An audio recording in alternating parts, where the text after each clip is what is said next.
ចិត្តអ្វីម្លេះស្ដាយជាតិនេះអាភ័ព្វស្លាប់គ្មានន័យខ្លឹមសារ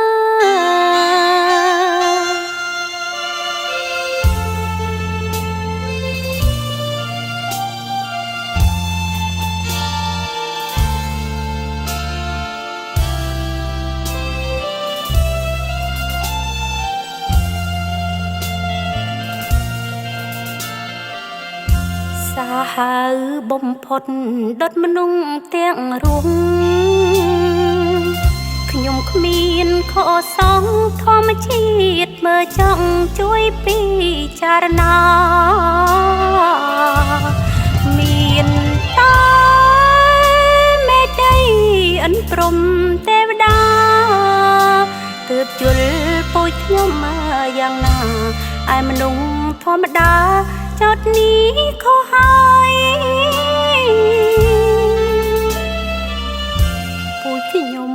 ឯណាជាអ្នកឃាតករអង្យុតតែងធមងសលៀបឲ្យคล้ายជាខ្មៅឃាតកម្មដែលគ្មានភ័ស្តុតាងទុកនៅពុទ្ធោស្រាប់តែឥឡូវគេត្រូវប្រហាបំបត្តិខ្ញុំទៀតអោកែវបងអើយបងមិនដឹងធ្វើដូចម្ដេចឡើយហួហើយស្នេហ៍យើងទាំងពីរជាតិនេះបែកគ្នាដូចមេឃហើយនឹងធរណីបំភ្លេចអូនចង់ប្រឆោមឆោវីកុំគិតអ្វីអូនជានារី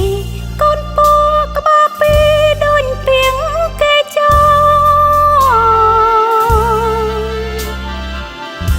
បងចង់ជួយអូនក្នុងនាមសង្សារតែខ្លាចគេថាបងយកស្នេហាធំជាងឪពុកណាស់ហើយចោយើងចាំ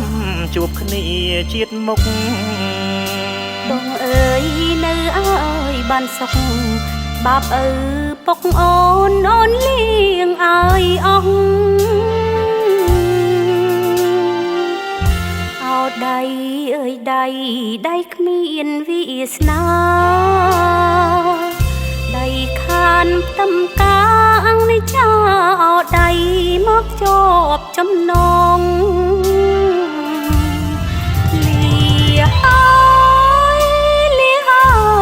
ហើយណាបងលាហើយណាបងសូមសងជួបបងក្រុមជាតិមុខអើយ